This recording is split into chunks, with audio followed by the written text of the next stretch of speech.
그러니까 렌트리스만 비용 처리가 된다라고 하는 영상은 좀 거를 영상이다 라고 보시면 될 것 같아요.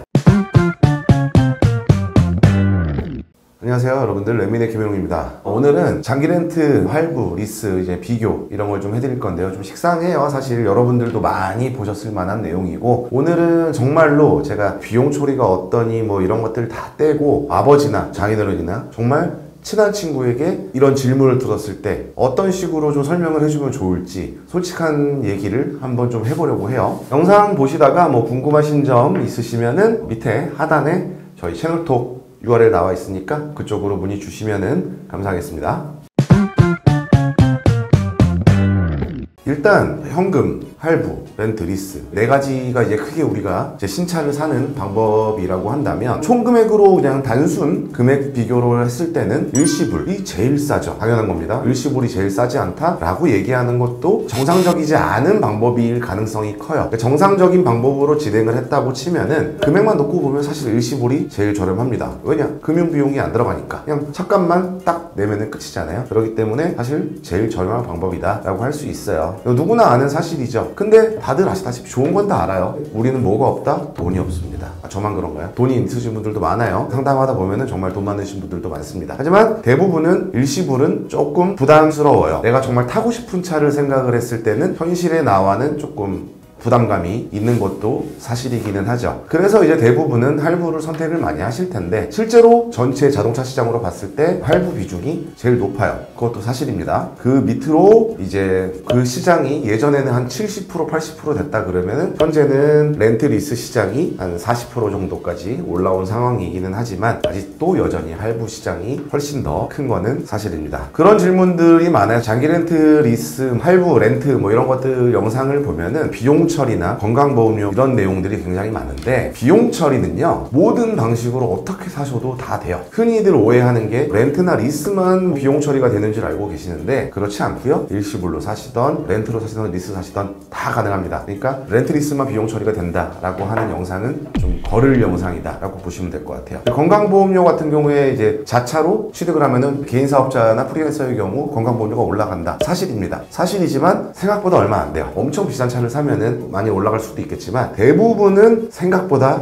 얼마 안 됩니다. 그것 때문에 렌트 리스를 한다? 그것도 아니에요. 그것도 아니고, 제가 봤을 땐 중고차 처분, 렌트 리스 같은 경우에는 뭐 5년 타다가 갈아치우기 편하다. 맞는 말이기도 하죠. 맞는 말이기는 한데, 글쎄요, 솔직히 이거는 할부가 전 더 편하다고 생각합니다. 하지만 이제 할부 같은 경우에는 잔존 가치가 없기 때문에 전기차, 비인기 색상, 사고 차량 이런 거 같은 경우에 이제 팔 때 골치가 아플 수 있는데요. 그건 제가 좀 이따가 또 설명을 드릴게요. 제가 생각하는 정말 진짜 이유는, 인정하고 싶지 않은 분들도 있겠지만 좋은 차를 비교적 저렴한 돈을 내고서 타고 싶은 거예요. 전 그거라고 봐요. 초기 비용이 들어가지 않고, 그리고 감가 방어를 위해서죠. 근데 유튜브를 켜서 이런 내용들을 보면은 맨날 나오는 얘기 너무 뻔해요. 세금, 보험료, 비용 처리 뭐 이런 얘기들밖에 안 합니다. 물론 도움이 되는 부분도 있지만 그렇게 큰 부분은 아니다 라는 거를 말씀드리고요. 견적서를 한번 볼게요. S500인데 선수금 2천만 원 넣고 할인 지금 한 2,600 정도 받아서 할부 돌리면은 한 달에 한 316만 원 정도 나옵니다. 꽤 많이 나오죠. 여기에 이제 취등록세 하면은 초기에 내야 될 돈이 한 3,300만 원 정도 들어가는 거고요. 초기 비용도 꽤 크죠. 취등록세만 해도 꽤 큽니다. 취등록세는 일시불로 들어가야 되는 거기 때문에. 근데 같은 차량을 리스로 돌리면은 보증금, 선수금 아니에요. 보증금은 예치했다가 나중에 만기되면 꺼낼 수 있는 돈입니다. 2천만 원을 넣어도 월 240만 원 정도가 나와요. 그러면은 76만 원 차이가 납니다. 한 달에. 꽤 크죠. 물론 이게 사실 말로도 쉬운 금액은 아니에요. 하지만 316만 원에 비해서 240만 원은 제 기준에서는 확 줄어드는 느낌이 있어요. 그런 느낌이 있고, 만약에 S클래스는 좀 너무 비현실적인 예다 라고 하신다 그러면 제가 좀 현실적으로 얘기를 해드려 볼게요. K5 할부금 정도면은 그랜저 렌트를 탈 수 있고요. 그랜저 할부금 정도면은 제네시스 좀 낮은 등급 옵션 거의 안 들어간 거 렌트가 가능하고요. 만약에 제네시스 할부 금액이면은 벤츠 200 리스까지 가능합니다. 툭 터놓고 얘기해서 저는 이게 좀 메리트라고 생각을 합니다. 물론 그런 얘기가 많이 있어요. 차는 뭐 연봉의 몇 %를 넘어가면 안 된다. 일시불로 차를 못 사면은 그거는 네 주제가 아닌 거다. 사면 안 된다. 뭐 이런 얘기들 어른들한테 많이 들어보셨을 거고, 댓글 같은 데서도 이제 자동차 관련된 댓글 보면은 많이 보셨을 거예요. 다 맞는 말이죠. 현실은 좀 다르죠. 그 논리대로라 그러면은 우리 신용카드는 왜 쓰나요? 포인트 쌓이니까 쓴다고요? 그 포인트 얼마나 쌓인다고. 그잖아요. 제가 카드 값을 그래도 1년에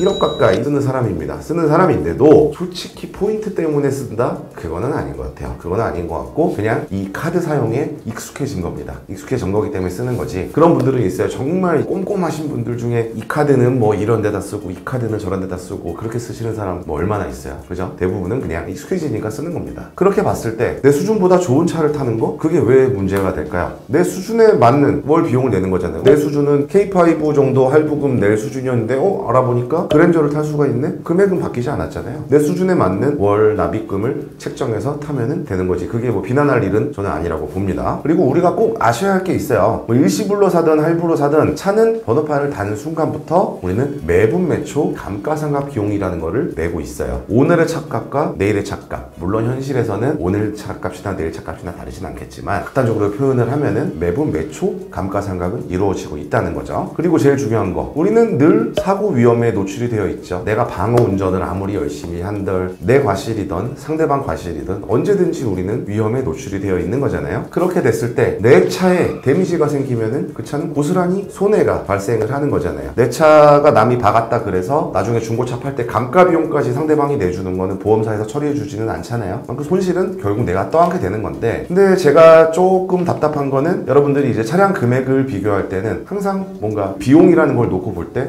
무사고 기준으로 책정을 하세요. 단순히 얼마에서 얼마 이렇게만 딱 놓고 보신다는 거죠. 사실 그런 식으로 무사고 기준으로 비교를 할 거면은 자동차 보험은 왜 드시나요? 사고 안 날 건데 자동차 보험을 들 이유가 없잖아요. 그냥 책임보험만 들고서 타시면 되는 건데, 그런 사고 위험 때문에 보험을 들고 타시면서 왜 그런 부분은 전혀 고려를 하지 않느냐라는 게 저는 조금 의아한 부분이 있습니다. 그리고 이제 전기차 뭐 아우디 타시던 분들 공감 많이 하실 텐데요. 타다가 중고차로 이제 처분하려고 할 때 어떠셨나요? 가격이 처참하죠. 처참해서 1년 뒤에 가격을 보던 5년 뒤에 가격을 보던 살 때 가격을 보면은 어떻게 해야 되지? 라는 이제 생각을 많이 하셨을 것 같아요. 팔기도 좀 그렇고 안 팔기에는 좀 바꾸고 싶고 이런데 이러지도 저러지도 못하는 그런 상황이 발생하는 분들 저희가 이제 승계 활발히 해드리고 있는데 굉장히 어려워요. 전기차 타시는 분들이나 아우디나 그 밖에 이제 비주류 차량들을 보면은 고객님들이 생각하는 금액과 현실에서의 차이가 너무 크기 때문에 조금 힘들어 하시는 분들이 굉장히 많습니다. 근데 이게 만약에 렌트나 리스였다면 그냥 5년이면 5년, 4년이면 4년 계약해 놓고서 반납을 하면 끝이에요. 그리고 반대로 뭐 X5나 뭐 X7 같은 지금 수출 주력 차량, 실제 우리 국내 내수 시장보다 훨씬 더 금액을 높게 쳐주는 경우들이 있어요. 뭐 그런 경우에는 인수해서 팔면 되는 거죠. 아니면 중간에라도 저희가 뭐 완납승계라든지 이런 걸로 진행해서 오히려 돈을 남겨드리면서 판매할 수도 있는 거고요. 그러니까 렌트리스의 진짜 장점은 저는 바로 이거라고 생각을 해요. 그러니까 중고차 말고 신차를 한 번이라도 내가 직접 사고 판매를 해보신 분들은 굉장히 이 부분을 느껴보셨을 것 같아요. 그리고 뭐 렌트리스, 할부, 금리 차이가 한 1에서 1.5% 정도? 그 정도 차이가 날 거예요. 근데 문제는 그게 아니라 정말 우리가 내는 그 비용은 앞단에 말씀드린 단순한 그런 비용이 아니고 우리가 차를 사는데 총 들어갔던 비용 빼기 내가 이 차를 처분했을 때의 비용, 그 금액이 이제 우리가 차에다 쓴 비용이 되는 거잖아요. 근데 우리는 살 때는 1%까지 그렇게 꼼꼼하게 따지면서 구매를 해놓고 팔 때는 왜 그런 계산을 안 할까요? 차를 한번 사면은 소설 소나기 마냥 죽을 때 같이 묻어달라고 하실 건가요? 그건 아니잖아요. 어차피 바꿀 거라면 팔 때 생각까지도 해야 한다는 겁니다. 그거를 봤을 때 저는 렌트리스는 절세나 뭐 이런 측면으로 다가간다기보다는 운전자 보험보다도 더 중요한 잔가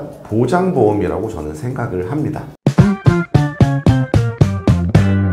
뭐 이렇게 얘기했지만 당연히 할부나 일시불이 맞는 분들도 계시죠. 렌트리스가 무조건 맞다? 저는 이거는 절대 아니고요. 초기 비용이 굉장히 많이 마련이 되어 있거나 아니면 인기 차종을 사신다거나 아니면 차를 굉장히 좀 오래 타신다거나 이랬을 때는 저는 당연히 할부나 일시불이 맞다고 생각을 하고요. 그게 아니고 오늘 제가 말씀드린 두 가지 적은 월 납입금으로 한 단계, 두 단계 더 높은 차를 좀 이용하고 싶거나 나중에 처분 시 그런 스트레스를 좀 안 받고 싶으신 분들은 저는 렌트리스도 굉장히 눈여겨봐야 될 상품이라고 생각을 합니다. 꼭 사업자분들만 이용하는 게 아니고 제가 아까 말씀드렸다시피 사업자분들은 할부, 현금, 렌트리스 어차피 다 비용 처리가 되는 거니까 직장인분들도 제가 말씀드린 이 두 가지 케이스에 해당이 되신다 그러면 고정관념에 사로잡히지 마시고 남의 얘기 너무 이렇게 듣지 마시고 그 두 가지에 해당이 되신다고 하면은 렌트리스도 저는 고려해 보시면 좋을 것 같다는 생각이 듭니다. 저는 이상으로 렛미인의 김용 대표였고요. 영상이 도움이 되셨다면 구독과 좋아요 꼭 부탁드리면서 저는 다음 영상으로 찾아뵙겠습니다. 감사합니다.